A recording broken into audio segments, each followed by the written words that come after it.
Tonight, and if you choose to vote for Paul, there's a place on the ballot where you choose personal choice candidate, and then you can write his name in. His name is spelled S-H-E-P-P-E. Thank you all for coming. The order of opening statements was chosen by picking numbers from a paper bag, and it turned out to be in exact order that the names were up here. So, alphabetical order. It's the first time that's ever happened, and I've been doing this a long time. Because we're on a tight schedule, I'm asking the candidates to please, when you see the red card, complete your sentence and then stop. You can finish your thought with the next question.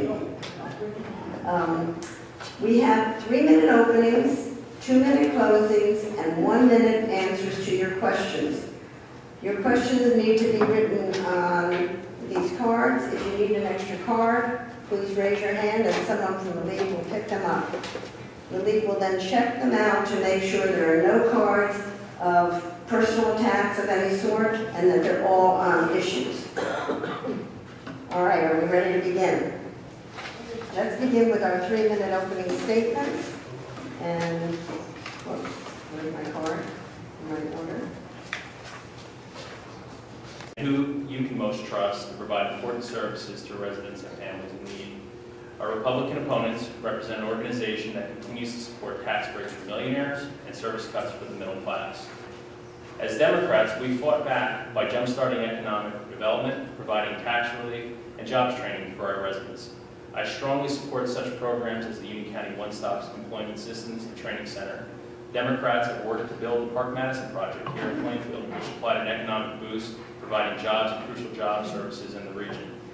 We also received the federal $5 million Green Jobs Grant program that we're using to train Union County residents for the jobs of tomorrow in the green industry. When one of our largest employers, Wakefern, threatened to leave, we worked out a plan not only to keep them there, but to also expand and create hundreds of new jobs for our residents. I'm also supporting Union County's 20-year, $75 million tax relief plan. This plan lowers waste disposal rates for everyone and saves tax dollars for towns like Plainfield that participate in the Union County Solid Waste Plan. We have a plan in place, and we have a team that is working hard for families and residents. On November 8th, I ask that you support the Democratic team with column A of Chris Hudak, Angel Estrada, and Brunel Wright. Thank you. Oh, you're all doing very well, right within the time limit. Mr. Ortiz. You don't mind if I'm saying? No. My name is Evan Ortiz. I live in the city of Elizabeth for the last 8 years, originally from New York City, the Bronx. My experience working in the community has been for the last 15 years working with adolescents and senior citizens and addicts. That's what I've been doing for the last 15 years or so. I come to you as voters, as taxpayers, as individuals who are concerned about what's going on in Plainfield and Union County, to give us an opportunity to represent you, to bring change, to hold people accountable for the money that are being allocated or expended. Most people ask me, what experience do you have in government? Most of us that are here have already started in government. We come in, for the most part, and we do what we have to do. I currently work with a business security firm managing over 200 employees, budget of roughly about $7 million. My name is Andy Smith. I live in Summit with my wife Catherine and my 3 children. I've been involved in my community since moving to Summit. I'm on the Summit Health Board. I'm Adjutant General of American Legion Post 322. I was Vice Chairman of the GOP. In terms of my backstory, I paid my way through college with an ROTC scholarship, served 4 years in the Army, including time in Korea and Bosnia. I left the Army and went to law school at Boston College, came here to New Jersey, clerked for the first woman assignment judge in New Jersey history, went from there to one of the largest and most prestigious firms in New Jersey, Gibbons PC, left Gibbons to start my own practice, Smith & Schwarzstein, in 2009. Just a couple of quick things. Nobody here, I've never spoken and never come out in public on any tax cut for the rich. The bottom line is the issues we're talking about tonight are not about taxes at the state level, taxes at the national level. We don't have any say over that, and I'm not focusing on that. I'm focusing on what we can do here in Union County. Don't put words in my mouth. Let's look at what I want to do for the county and what they have done for the county. And if you look at their record, there's been 9 Democrats and 0 Republicans on the freeholder board for the past 15 years. And I submit that's not good for anybody to have that kind of a majority and that kind of power for that amount of time. If you look at where we are in Union County, we've got a $500 million budget. We've got over $500 million in debt, third most in the state. They just raised your taxes 5%, second most in the state. And a tax base that already is the 5th highest taxed property tax as a percentage of income in the entire United States of America, 3,000 counties. If you're reading the newspaper, you're reading the New York Star Ledger, the local source, the alternative press, you'll read stories about corruption and nepotism and waste, and we'll hopefully talk about some of those things. What Eddie and I want to do, Eddie and I want to come in, we want to bring leadership and accountability to a freeholder board that desperately needs it. We need change. This is not about blaming the state for what happens under their watch. If you look at their record, what they've done, and where we are as a county, I think you'll agree with me that we need change, we need accountability, and we need leadership. And that's what Eddie and I plan to bring. Thank you.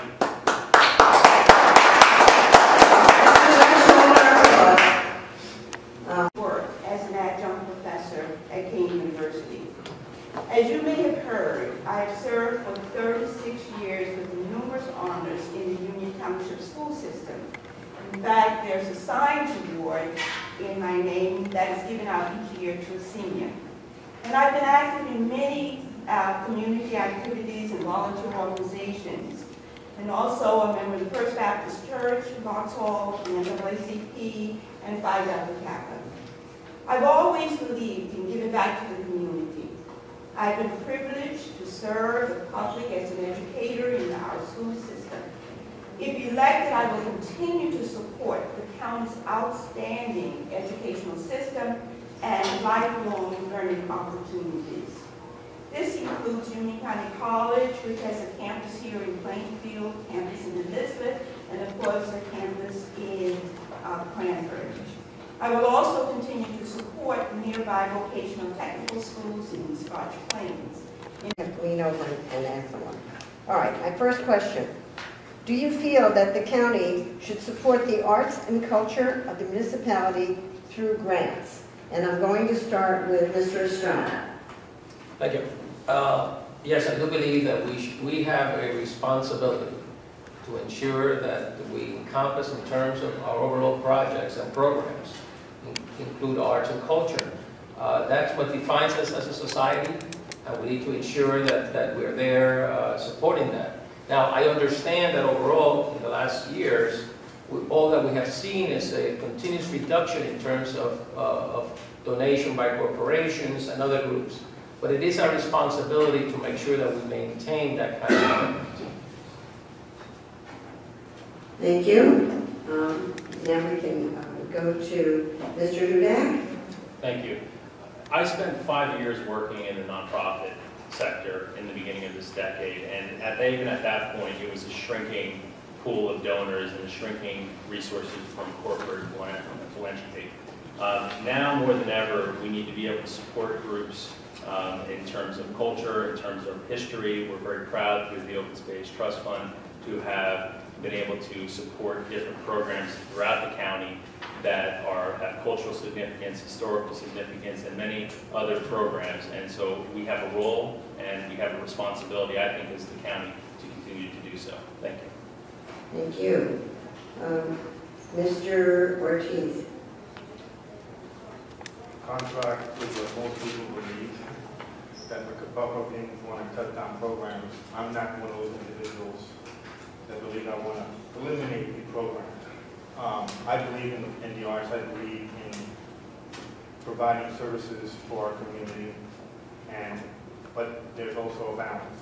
That doesn't necessarily mean that government is going to pay for everything. There has to be a balance between government, the private sector, and the community.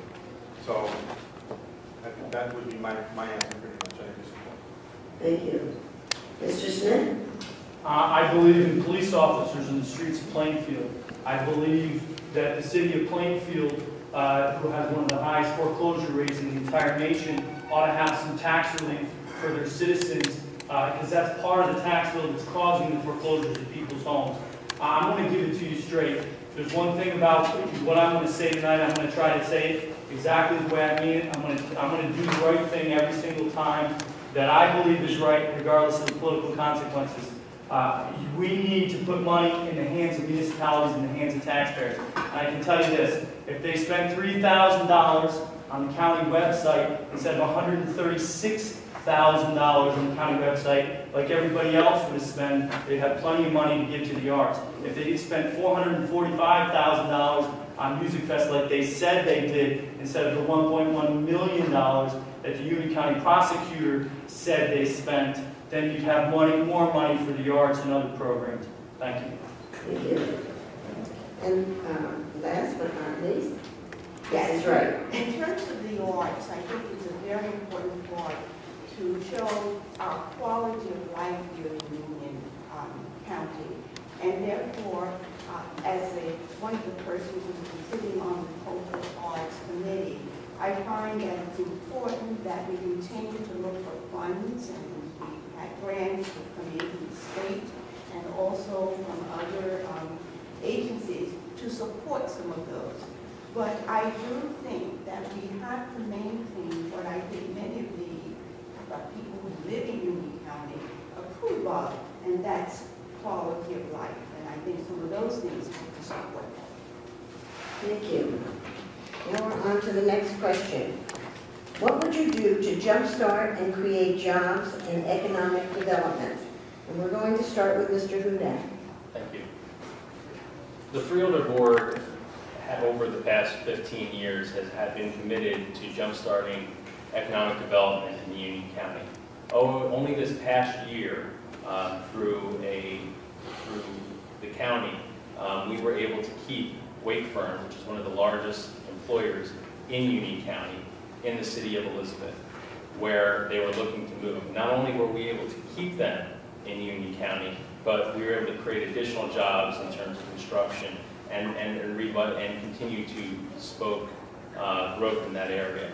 And we have to continue to invest in our infrastructure, and we have to continue to invest in jobs in Union County.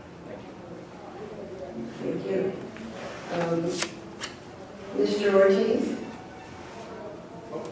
Being working in the private sector, I'm not a believer that government is the only entity that can create jobs. I think that we have to weigh in on the private sector and bring these jobs back that are overseas for the most part. We have a lot of jobs that are going overseas. A lot of people, unfortunately, have lost their jobs as a result of that. And we have to somehow create an environment where people are going to want to stay here, create jobs, and at the same time be able to reach out to the masses. Thank you. Mr. Smith? Okay, first of all, I'd like to say that there is an absolute correlation between property taxes and jobs. Businesses don't want to come in and buy property here in Union County with the taxes the way they are. People don't want to stay in Union County with the fifth highest tax rate as a percentage of income, more than 3,000 counties nationwide. Those are the people who shop at the stores in our communities. Okay, so that's the first thing. Second thing, we need to invest in our infrastructure. We need to make Union County more attractive to businesses. And rather than wasting all this money, let's do something that will actually attract businesses. There's also, there's recent legislation is one example that I gave the other night. Recent legislation on offshore windmills. And there are port towns like Perth Amboy, we're getting private companies to come in and spend millions of dollars of private money that creates jobs in our communities. Why not Elizabeth? We need to figure out why these companies are going to these other communities and do what we need to do to bring them into our community. Because thank you. Thank you. That was a tough one. Mrs. Wright. Yes, I'm in agreement with the idea of creating job opportunities, just as the county has been doing, and we heard about the Wayburn situation, in which we invested to help that company stay in Elizabeth and to provide those jobs that they had without moving out, and also to increase additional jobs. We think that part of our work will also be to create jobs in the private sector, and I know that Andy just said that, but that's one of the kinds of things that I think we're doing. And also with that Wayburn, that was a private sector, and I think that by doing that, we can continue to offer the job training that we have, so that when those jobs are available, we'll have people ready to go. Thank you. And finally, Mr. Scott. Thank you. Let's get real. We have to understand that the job creation, or the things that we find ourselves in right now, is a national dilemma. It's not only Union County.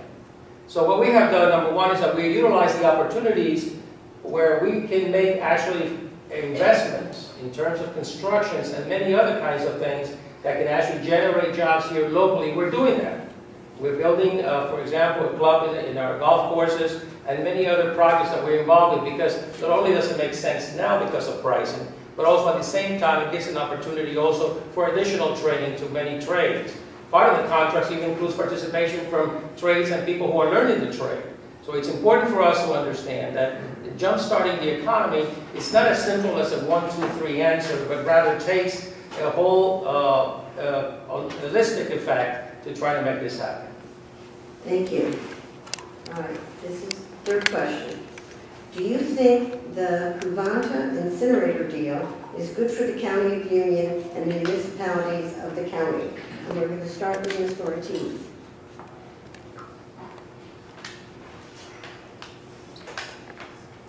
How do I answer that? Well, pretty much, I don't agree with it.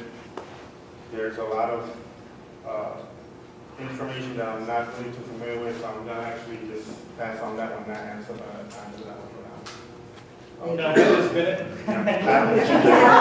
You can have your own minute starting now. I know Andy's very well versed in this one. Okay, go ahead. Your minute. Okay, first of all, it's not a tax relief plan. It is a lease agreement. A lease agreement is not a tax relief plan. That's number one. Number two, it stinks like the garbage it burns and spews out into your atmosphere. I'll tell you that much right now. The bottom line is the county admitted that the reason they did it was to borrow $200 million more to satisfy their addiction to spending. It's no one in their right mind is going to enter into a lease agreement, into any kind of agreement for decades. That's just bad policy in and of itself. We've got New York, people coming in and shipping their garbage in from New York, and people in the county, this county, Townsend, in this county paying more for their garbage to be burned in our incinerator, spewing the stuff into the atmosphere than towns in Union County. Look at what happened to the town of Pennsylvania that had a similar lease agreement with Covanta, and they're bankrupt. There's so many things that are wrong with this deal. I don't have a minute to explain them. You can go to my website, elizabethnj.com, and you can find some more information on that. Thank you. Thank you. Mrs. Wright. I'm going to refer that to my core people who have been working on that project. I think that really it's a project that we have to look at and say what are the benefits for those communities who have felt that they want to participate in. Thank you. Mr. Estrada. Thank you. From our vantage point, we are providing $2 million of tax credit to municipalities. Where they want to consider that to be tax credit, you want to call it something else, we're providing funds that they are not counting on now, besides a $12 reduction per ton of waste from each municipality.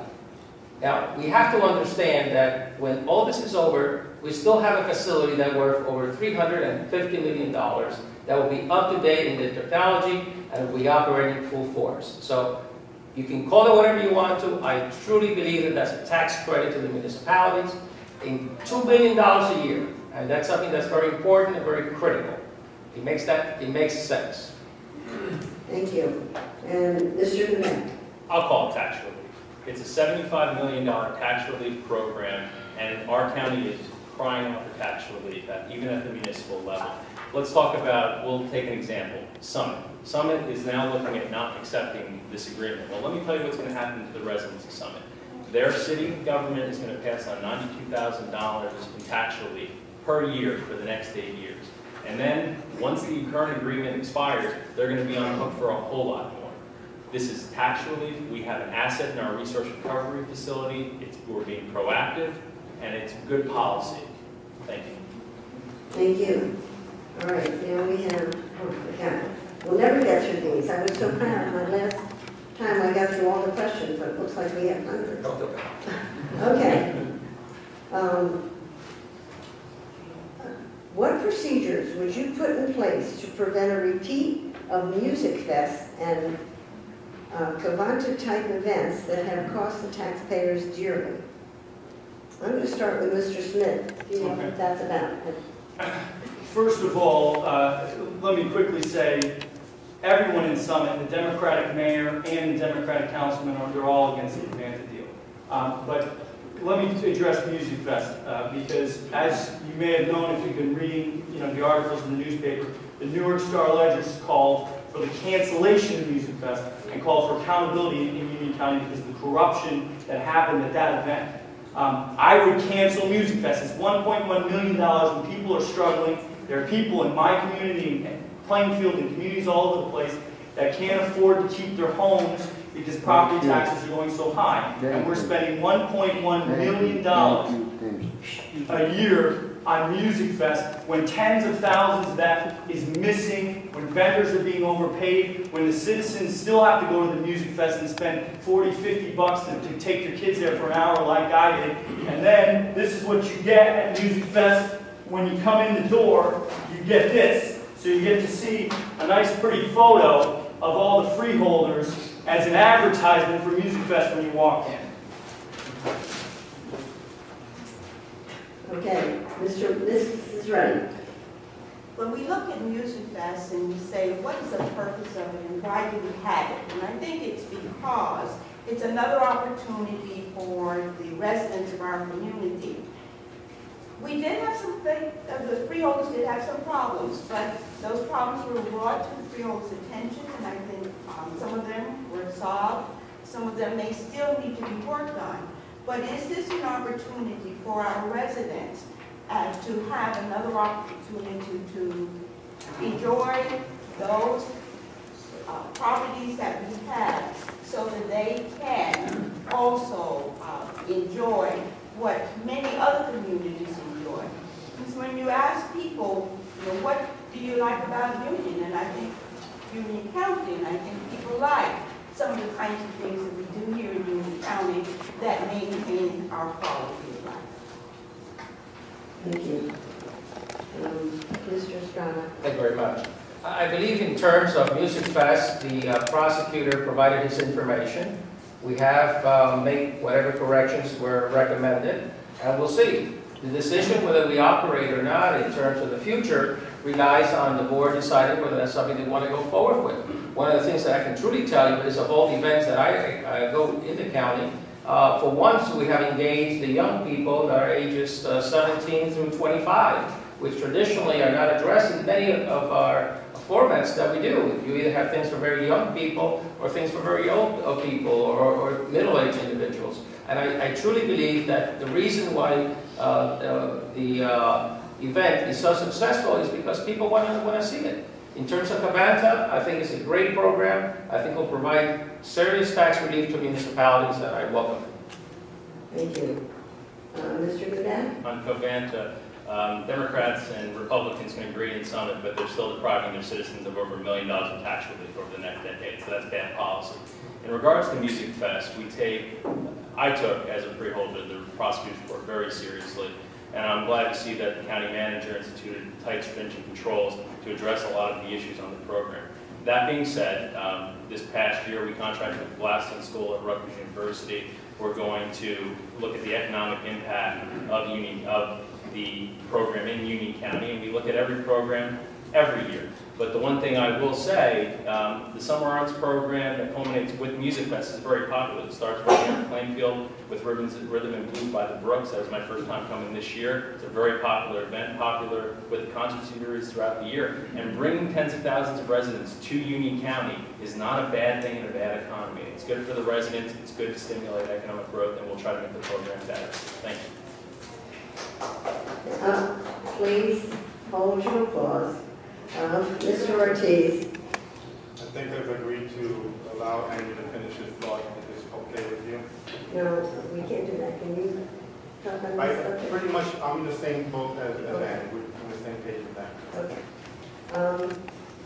All right, the next question is, what services would we, this is a very good one. What services would we lose if we did not have freeholders? I thought we all needed a little bit of a laugh or something. Okay. Mrs. Wright, we'll start with you. It's all you. I got it.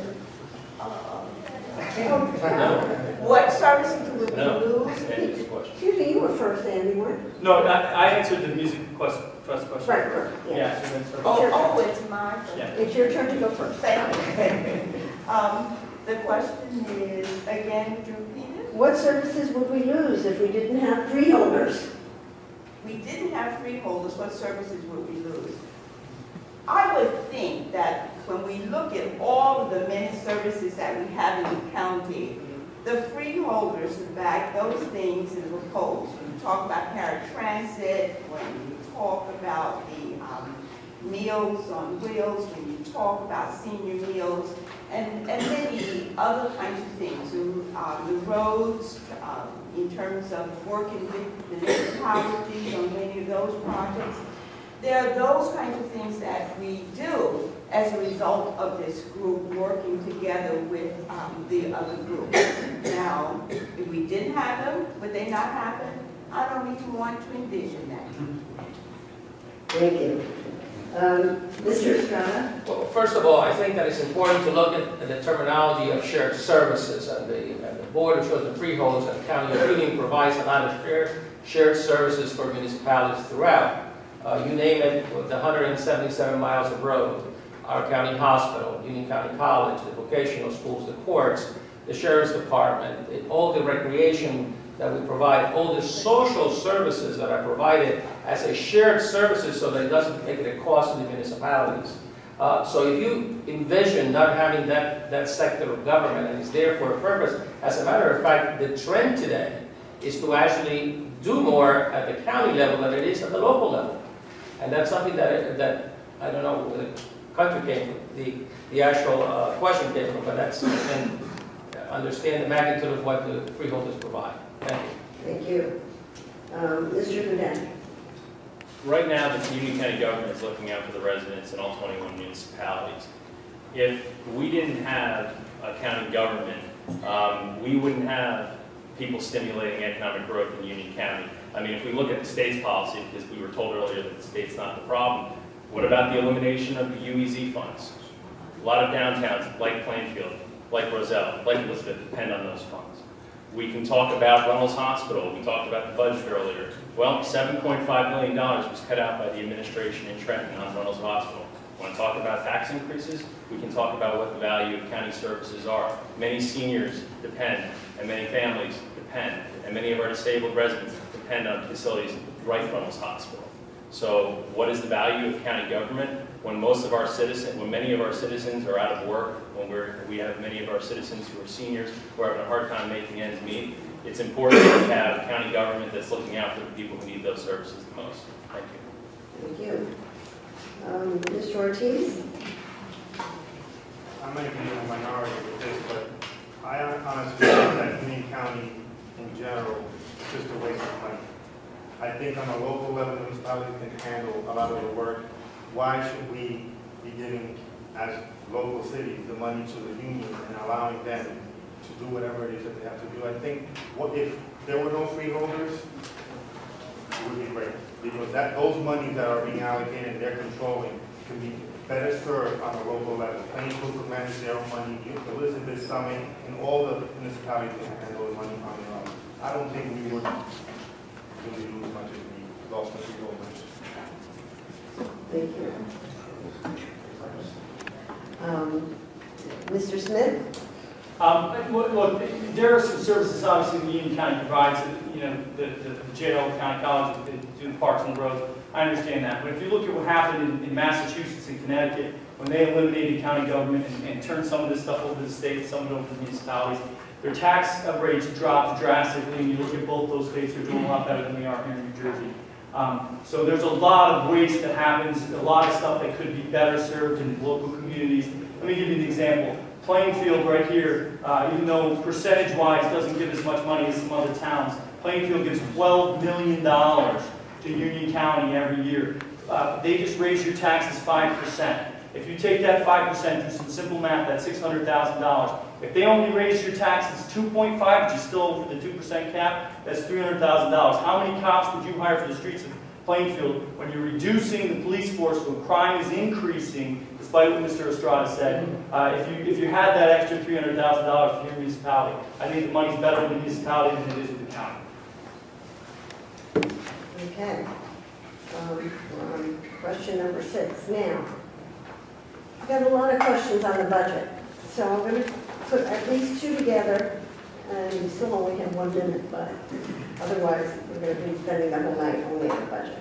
First question is, how will you cut the Union County budget? And the second one is, do you have a plan to reduce spending on the county level? I think those kind of go together, and I'm going to start again with Mr. Estrada. Yes, first, I hope everybody noticed that Smith and Ortiz want to eliminate county government. That's very important. That's the headlines of the day.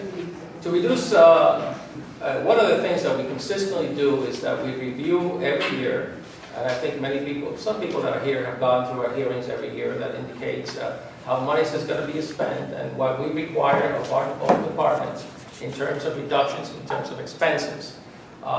There are realities that we face, and those realities is that we have had, for example, we have frozen positions for a whole year. We have done many initiatives that have reduced our overall budget. For example, our overall budget from last year to this year is down to $5 million.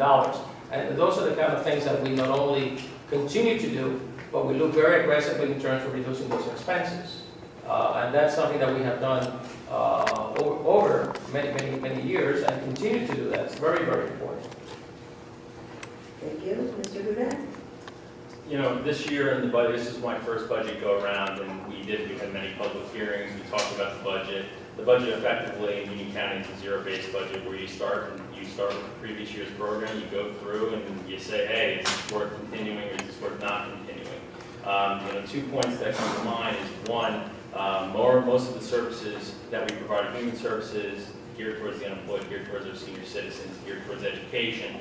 And quite frankly, those are the areas that in an economic downturn you should be investing in, so that as a community we are stronger as we recover from this economic recession. So my response is, of course, we're bound by the 2% cap, we're bound by funding cuts that we received from Trenton, and we are creative with the budget as we can be, and we continue to try to provide the services that people depend on most. Thank you. Mr. Ortiz? Well, I'm not in there. I'm not a freeholder yet, but I do know that accountability starts at home. It starts at home, it starts in the house. So for the most part, we need to look at every department within Union County that Union County controls and see where the money is going, to see how we can allocate it better, to be able to organize how the money is allocated. The experts have been there for quite some time, especially Mr. Estrada, but at the same time, after all these years, we still have the situation that we have. Thank you. Mr. Smith? First of all, I want to clarify, I did not say that we're for eliminating county government. I simply said, there were a lot of things that county government does that are essential. However, we're better served pushing more of the money to the municipalities than we are to the county. So I'll clarify that. There's a ton of things that we can do to cut the budget. Let me give you a couple examples. They spent $136,000 to redo their website. Well, who does that help? $136,000. I have my own business. My business relies on a website. And I can tell you, that's $133,000 too much. That is absolutely ridiculous. The $350,000 that they send every year to Union County Alliance, whose sole function is to send out political ads for them. They have one of the freeholder sister-in-laws, the office manager, making $50,000 a year, and nobody's ever at the office. They won't return calls. And that's from Cheryl Heil, the local source.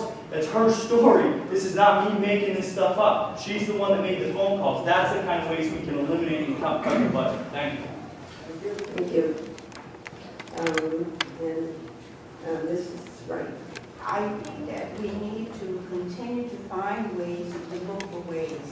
Since we talked about some of the things that's been done already to kind of control where we are, but we must lower the burden on our taxpayers, and we must find those kinds of ways, and I'm committed to look into those kinds of things to say, how can we do this?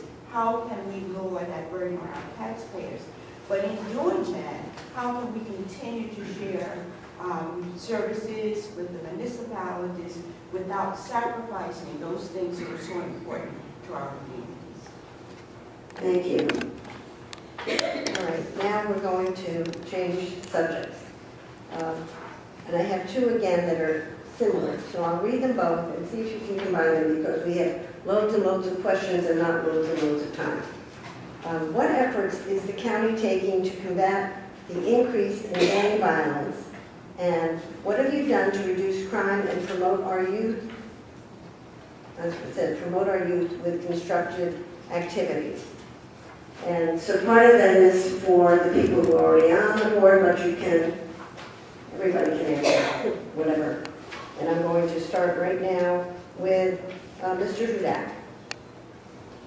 Well, first of all, we have an administration in Trenton which is very hostile toward law enforcement. They don't say that, but when you're choking on funding to municipalities, that's ultimately what you're going to lose. You're going to lose police, you're going to lose firemen, and that is a reality of the 2% cap. And you've seen more layoffs of the uniformed services in the last few years than you ever have. Of course, that wasn't the advertised part of the cuts in municipal aid. But in terms of crime, I mean, the county, through the county police department, through the sheriff's office, provides support to local police departments. But I think beyond the law enforcement element, you have to be committed to youth programs, and be it recreation, be it arts, which is obviously not enthused by everyone on this table. And also through education. We have a fantastic program. We have fantastic programs through Union County College, as well as probably one of the top magnet school programs in the entire country, with 3 schools that were listed amongst the top 500 in Union County, in the United States of America. So there's a number of things that we are doing. Thank you. Ms. Ortiz. Excuse me? Yeah. Sure. Your name. Oh, but I'm not one of the freeholders. That's Well, I know, but what efforts would you do then to combat the increase in gang violence?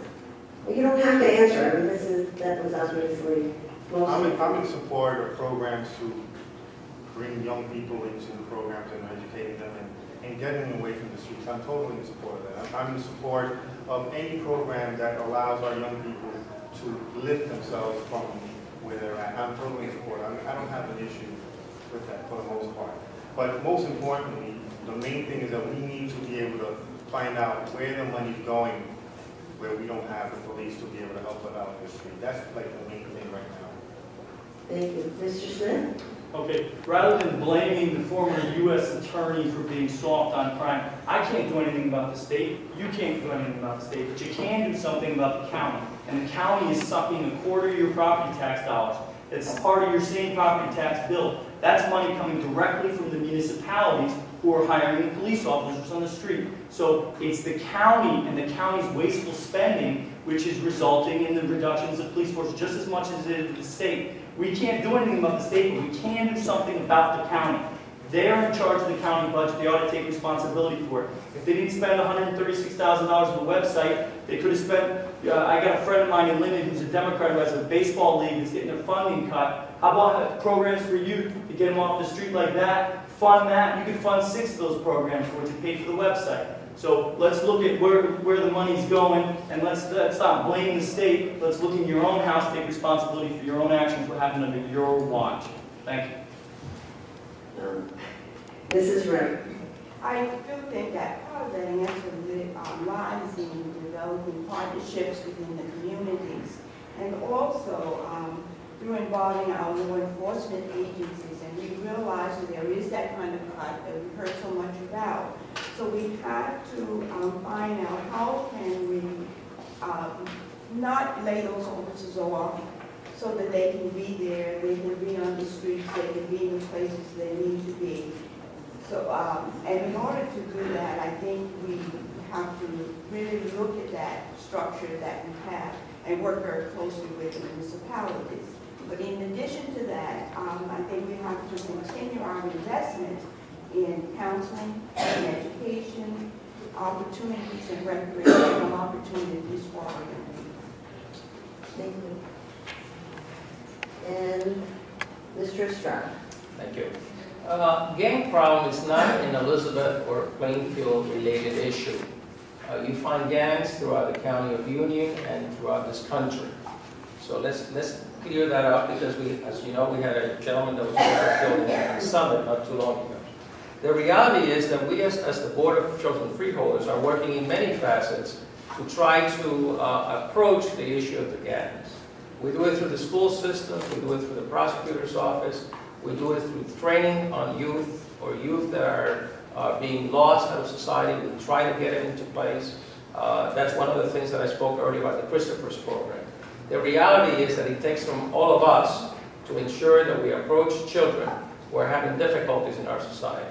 And that's something that is all our responsibility. In terms of issue of budget, you're talking about an amount that is insignificant in terms of the overall budget, but that we are applying to try to help and resolve working communities to make it happen. Thank you. All right. I'm going to read this, but I think the person who asked the question, if I'm reading it wrong, just tell me. What are lifetime medical benefits for, I think, freeholder retirees? How are they justified? Is that what was meant? Freeholder retirees? I think it says former. The question was that All of the former county to current county employees were given a guarantee of lifetime medical benefits Of all county when retirees? they retire, and this wasn't in collective bargaining, it seems to be. All right, so what the question had to do with county employees and freeholders as opposed to just a general question about life in general. Why did the freeholders give this benefit? Okay. That is the question, and we're starting with Mr. Ortiz. I'm sorry, I kind of have an answer for that. I'm not the freeholder, Right. so I'm going to pass it on to our current freeholders. I'll take that question. Okay. First of all, 647 non-contract, non-union employees got lifetime benefits. The New York Star Ledger, not me, the New York Star Ledger called them among the most politically connected.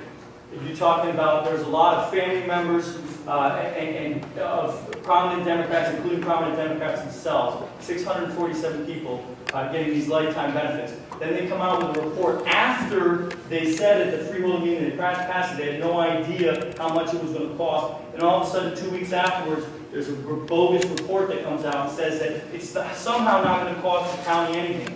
And if you take 2 seconds to look over that report, it's absolutely ridiculous. They say that they're going to pay for it with a 3%, because the employees were going to take a 3% pay cut. Well, I don't have time to get all the way into it, but I'll tell you, 3%, the only reason they get a 3% pay cut is because the freeholders, they're non-union, non-contract employees, so the whole base of the report is off. It's going to cost hundreds of millions of dollars in taxpayers. Next time around. Thank you. Okay, Mrs. Wright. I'm going to refer that to those members of the freeholder that are my Mr. Estrada. Yes. Well, first of all, understand that our non-contract employees for the last 4 years have not had any raises. And all our other union groups have received a similar type of contract agreement that allows for these services. Now, lifetime health benefits is a misnomer, because the reality is not lifetime benefits. It's, if you were already of retirement age, it's probably a supplemental program, and all of these is encompassed in terms of the study that was made in terms of the overall cost. We felt that it was important for those individuals to have the same levels of benefits as our other union individuals in the county. Thank you. And Mr. Lynette?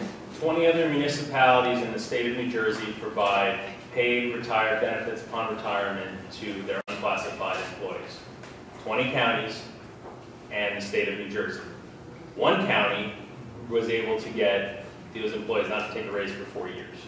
Not a bad thing. The contract employees in Union County also did not take a raise for 4 years. Now, with the contract employees, that was done through collective bargaining, because well before it was fashionable, Union County employees contributed to their health insurance. They did not do an end around, as the current administration in Trenton did, gutting collective bargaining rights for New Jersey public workers and teachers and firemen and police, and taking away their ability to collectively negotiate. They cut out their legs from underneath them. Union County did that before. Union County, and on the other hand, went and negotiated with those employees and got those concessions well before it was fashionable. Thank you. Thank you. All right, next question. This is a general one. What are your priorities once elected? And I'm starting with Mr. Smith. I believe in looking at things not just on how something is going to affect a specific small group of people over the short term. I'm going to look at that. But I also want to look at the effect on everyone over the long term.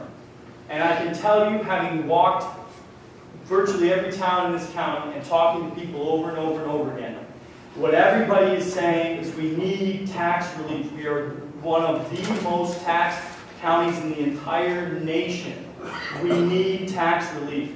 My priority is, let's face it, if Eddie and I both win, it's still 2 on 7. We're not going to be able to work miracles here, but at least we can eliminate some of the wasteful spending and some of the corruption and nepotism that currently goes on in the freeholder board. I'm going to be looking out for you, the taxpayers and the citizens of Union County. Thank you.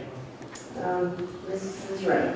Well, if elected, I'm going to be looking at those same kinds of areas in terms of where we are, in terms of the taxes, but also the services that are provided. Sometimes we go and we make cuts, but there are people who have needs, and I want to make sure that we're not denying people who have needs those kinds of services that they need. And so I'm going to be looking at that area in addition to supporting those things that I think would make Union County a very special place to live. Thank you. Mr. Estrada. Yes, thank you. I will continue to look at areas that adjustments can be made, but also at the same time, I will advocate for the same groups that I've always had, which are the seniors, the young people. It's about education, it's about our environment, and it's about making the right decisions that will not leave people out of the process. That's very, very important. Thank you. And Mr. Dudet? One is obviously taxes. And taxes, obviously, you want to try to scrub the budget the best you can, but we also want to look at the county's unique position when we're talking about shared services. The county has resources that many municipalities do not have, as well as, because of our size, superior buying power. We're able to leverage those things, and we've been doing so on behalf of of municipalities, which not only affects the county budget, but also impacts the bottom line for municipalities.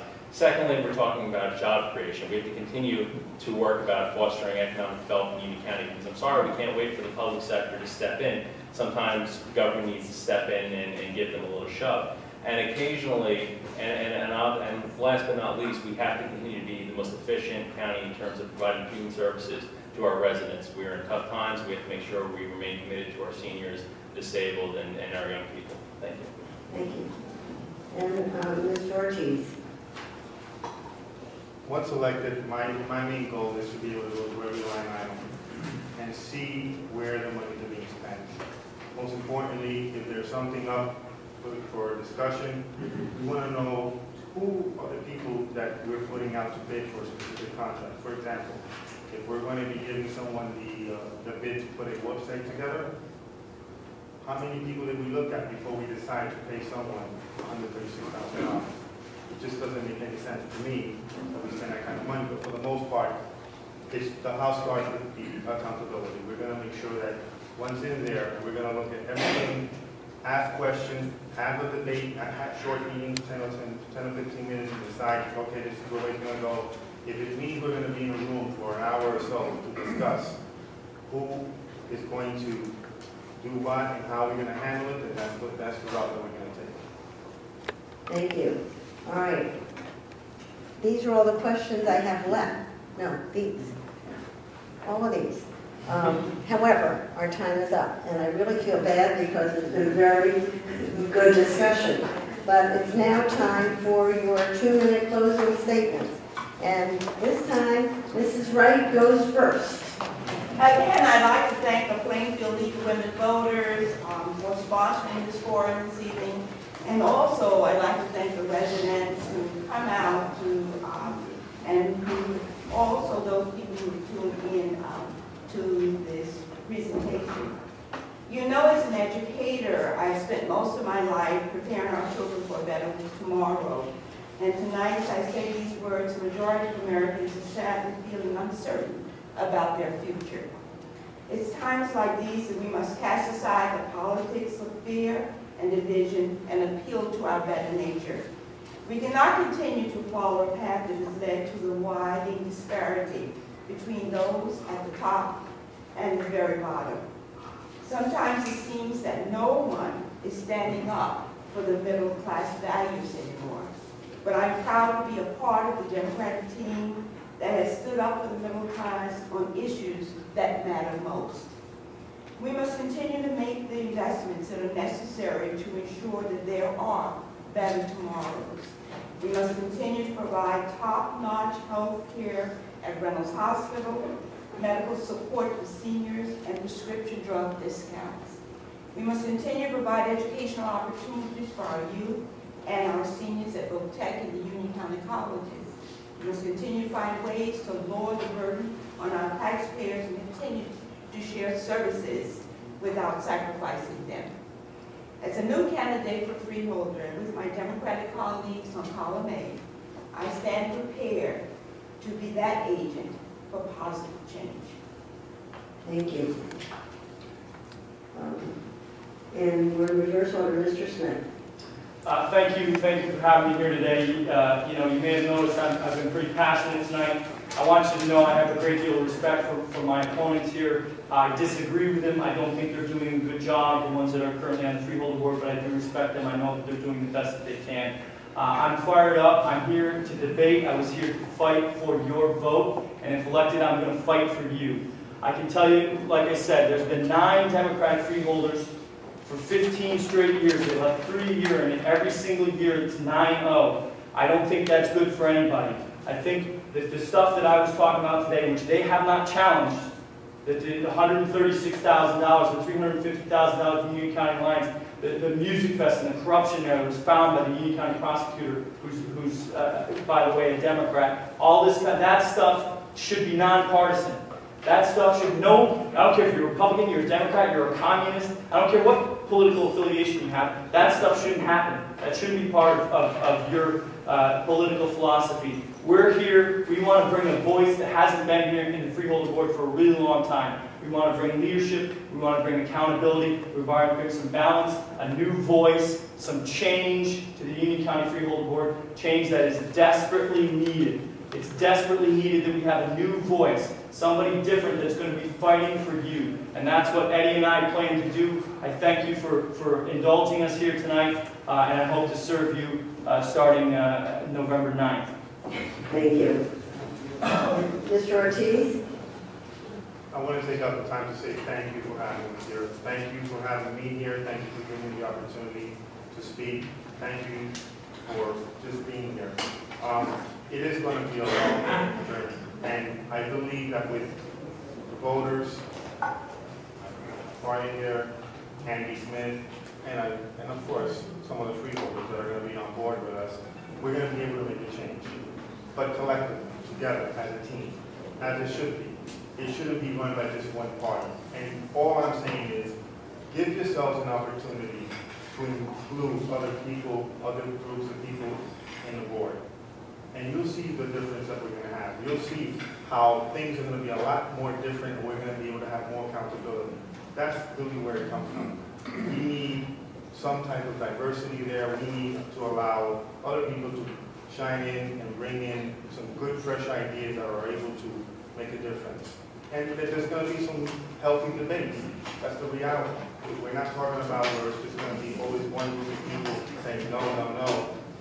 It's going to be a healthy debate. And I guarantee you that once that happens, I'm a grassroots person. I've been an organizer for many years. This is what I enjoy doing. But we can't do it when it's all one-sided. And you already see the history when it's all been one-sided. We continue with the same thing day after day. If you want to continue in that fashion, then so be it. But the reality is we want to bring change. Thank you. Mr. Houdan. I'd like to thank the Plainfield League of Women Voters, our opponents, my running mates, and for participating, as well as you for listening.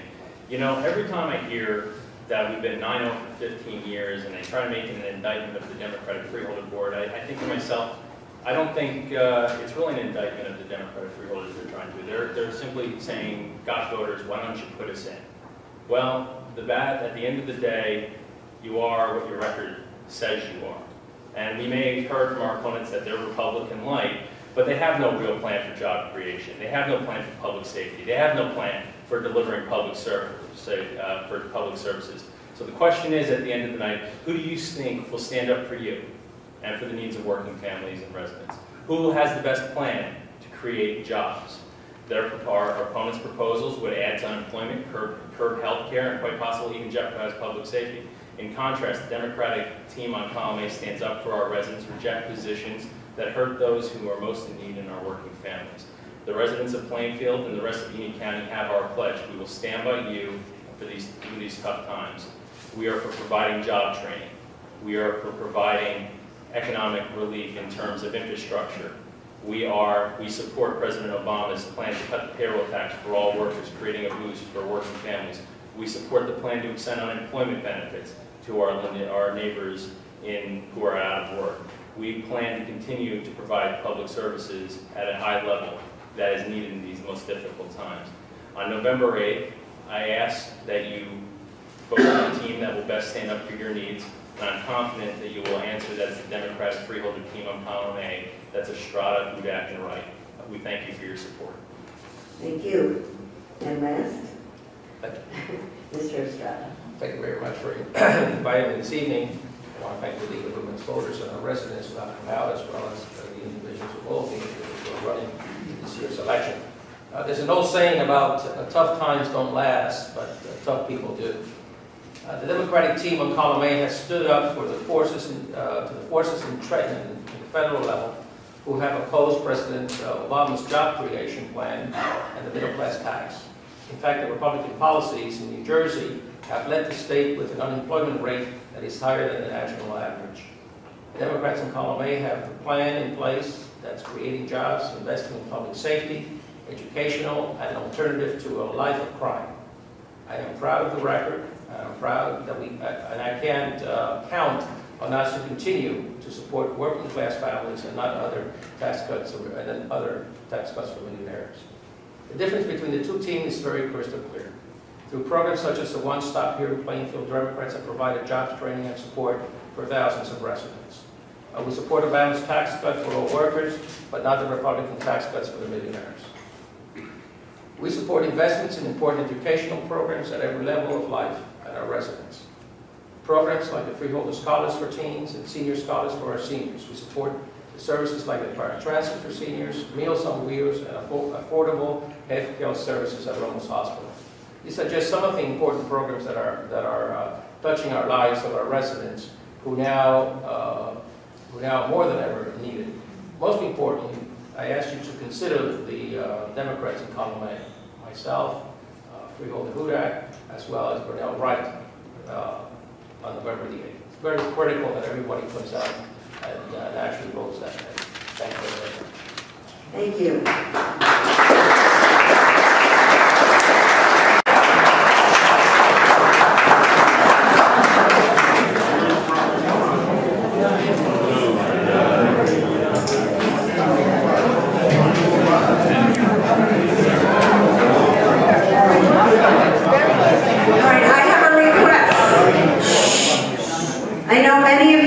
Only for the freeholders race and not for the local, which is fine, but it has been brought to my attention that there's a brand new children's room at the library right across the hall, and you are invited to go over and check it out. Thank you very much.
Take the tray.